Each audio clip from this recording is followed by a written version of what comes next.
India's got लेटेंटमध्ये वादग्रस्त विधान करणारा इन्फ्लुएन्सर रणवीर अलाहाबादिया याच्यावर भाजपा आमदार राम कदम यांनी निशाणा साधला। अशा लोकांच्या तोंडाला काळं फासून फटकारलं पाहिजे असा इशारा राम कदमांनी दिलाय। दरम्यान रणवीर अलाहाबादिया फोन बंद करून फरार असल्याचं कळतंय। रणवीर अलाहाबादिया याच्याशी संपर्क होत नसल्याची माहिती खार पोलिसांनी दिली आहे। या प्रकरणामध्ये खार पोलिसांनी आतापर्यंत 9 जणांचे जबाब नोंदवले। आई वडील हे साक्षात परमेश्वराचं रूप आहे आणि आई वडिलांविषयी इतकी अभद्र भाषा, इतके अभद्र विचार। अरे आई वडिलांचं स्थान आपल्यासाठी साक्षात देवाचं स्थान असलं पाहिजे।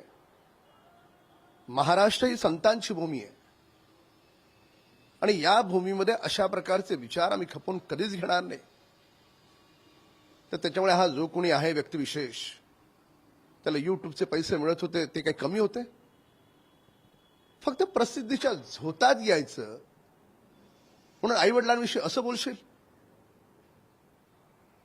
हे असे हरामखोर यांच्या तोंडाला काळं नाही, त्यांना भर चौकात फटकारलं पाहिजे। राज्यामध्ये काही भागामध्ये अशाच पद्धतीच्या अश्लील प्रदर्शन किंवा अश्लील शब्द किंवा अश्लील संवाद याचे काही कांदे पोहे नावाचे कार्यक्रम सुरू झाले।